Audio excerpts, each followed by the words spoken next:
రోజు రోజుకి గోల్డ్ రేట్లు పెరుగుతున్నాయి. తాకట్లో ఉన్న బంగారానికి వడ్డీలు పెరుగుతున్నాయని టెన్షన్ పడుతున్నారా? కొమ్మూరి గోల్డ్ వచ్చాక ఆ టెన్షనే పోయింది. కొమ్మూరి గోల్డ్. షాబాద్ మండలం దైవాలగూడలో ఒక పోక్సో కేసు నిందితుడు బాధిత కుటుంబం మొత్తాన్ని కూడా అతి కిరాతకంగా చంపిన ఘటన ఇవాళ రాష్ట్రం మొత్తం ఉలికిపడేలా చేసింది. అయితే ఈ ఘటనకు సంబంధించి ఒక సీసీటీవీ ఫుటేజ్ ఇప్పుడు వైరల్ అవుతుంది. ఆ సీసీటీవీ ఫుటేజ్ లో చూస్తే సరిగ్గా రాత్రి 11 గంటలకి ఆ బాలికని ఇంటి నుంచి లాక్కెళ్తున్న దృశ్యాలన్నీ కూడా స్పష్టంగా కనిపిస్తున్నాయి. దాదాపు 11 నుంచి 1 గంట వరకు ఈ హత్యాకాండ అంతా కూడా జరిగిందని తెలుస్తుంది. సో ఇంత దూరం అంటే దాదాపు ఆ పాపని 3 కిలోమీటర్ల దూరం లాక్కెళ్ళి మరి అక్కడ గొంతు కోసి చంపేశాడు. ఇంత దూరం ఎందుకు లాక్కెళ్ళాడు? తల్లి అలాగే వాళ్ళ అమ్మని ఇద్దరిని కూడా అక్కడే కిరాతకంగా చంపేసి ఆ బాలికని 3 కిలోమీటర్ల దూరం తీసుకెళ్లాల్సిన అవసరం ఏమొచ్చింది? 11 నుంచి 1 గంట వరకు అసలు ఈ మధ్య కాలంలో ఏం జరిగింది అనేది ఒకసారి చూస్తే మనకి ఈ ఘటన ఒకసారి రికాప్ చేసుకునే ప్రయత్నం చేద్దాం. రాజ్ కుమార్ అనే ఒక నిందితుడు పోక్సో కేసు నమోదైంది. ఇతనికి కాస్త క్రిమినల్ మైండ్ ఉంది. ఆల్రెడీ భూ తగాదాల విషయంలో పలు కేసులు కూడా ఇతను మీద ఉండడం అయితే జరిగింది. దీన్ని పోలీసులే స్పష్టం చేశారు. సో క్లియర్ గా ఇతను ఒక క్రిమినల్ అని చెప్పేసి అర్థమైపోతుంది. అయితే అతని ఇంటి పక్క సమీపంలో ఉన్న ఒక మైనర్ బాలికని లైంగికంగా వేధించడం జరిగింది. సో ఆ అమ్మాయి ఫిర్యాదు చేసింది వాళ్ళ బంధువులందరికీ. సో వాళ్ళు సెక్యూరిటీ ఇచ్చే ప్రయత్నం కూడా చేశారు. అంటే బస్సు దగ్గర ఆ పాపను ఎక్కించడానికి ఒకళ్ళు, దిగిన తర్వాత ఒకళ్ళు, మళ్ళీ అక్కడి నుంచి ఇంకొకళ్ళు ఇలా సెక్యూరిటీ ఇచ్చే ప్రయత్నం చేసినప్పటికీ కూడా ఈ రాజ్ కుమార్ అనే వ్యక్తి లైంగికంగా వేధిస్తూనే ఉన్నాడు. సో ఆ రకంగా వేధింపులు తట్టుకోలేక పోలీసులు ఫిర్యాదు చేస్తే వాళ్ళు పోక్సో యాక్ట్ కింద కేసు నమోదు చేసి అరెస్ట్ చేశారు.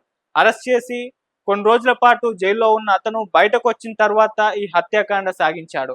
ఏకంగా వాళ్ళ ఫ్యామిలీ మొత్తాన్ని కూడా ఆ పాపని అలాగే వాళ్ళ మదర్ని, ఆ తర్వాత ఆ మదర్ వాళ్ళ మదర్ని కూడా అతి కిరాతకంగా చంపేయడం జరిగింది. సో మా తర్వాత మళ్ళీ రివర్స్ దైవాలకు కూడా వచ్చేసి తన కుటుంబాన్ని కూడా, తన భార్యని, ఇద్దరు పిల్లల్ని కూడా, చిన్న పిల్లలు వాళ్ళిద్దరిని కూడా అత్యంత కిరాతకంగా చంపేశాడు. అయితే దీనికి సంబంధించి ఇప్పుడు ఒక సీసీటీవీ ఫుటేజ్ వైరల్ అవుతుంది. అందులో ఏముందని చూస్తే సరిగ్గా 11 గంటలకి ఆ పాపని, ఆ బాలికని ఇంటి నుంచి లాక్కెళ్తున్న దృశ్యాలు మనం స్పష్టంగా కూడా చూడొచ్చు.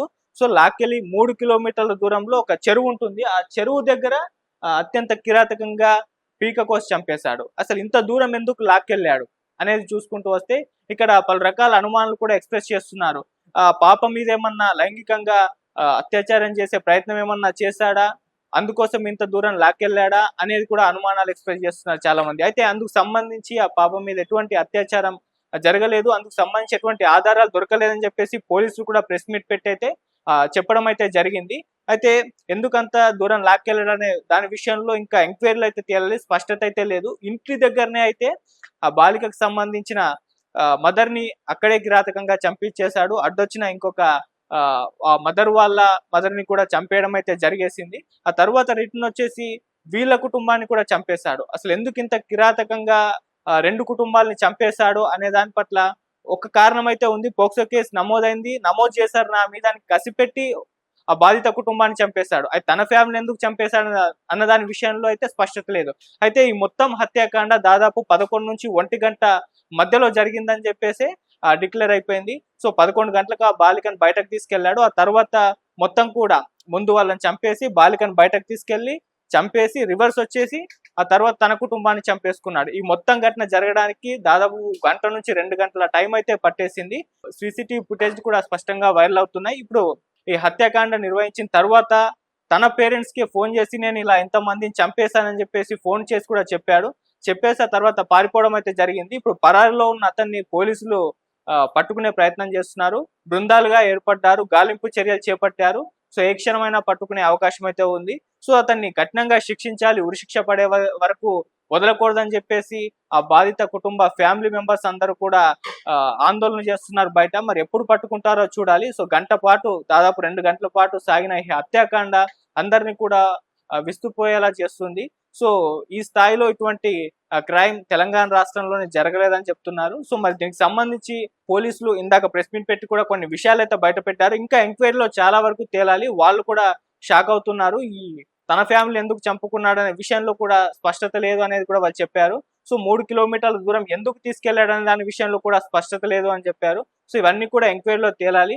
సో అలా ఇంత 2 గంటల పాటు సాగించిన ఈ హత్యాకాండ అందరినీ కూడా విస్తుపోయేలా చేస్తుంది. మరి ఎప్పుడు పట్టుకుంటారు పోలీసులు, ఎటువంటి యాక్షన్ తీసుకుంటారో కూడా చూడాలి ఈ ఘటనకు సంబంధించి. సో ఆ సీసీటీవీ ఫుటేజ్ మీరు సైడ్ ప్యానెల్ లో కూడా చూడొచ్చు. స్పష్టంగా 11 గంటలకి ఆ పాపని బయటకి లాక్కెళ్తున్న ఆ దృశ్యాలు మనం ఒకసారి చూడొచ్చు కూడా.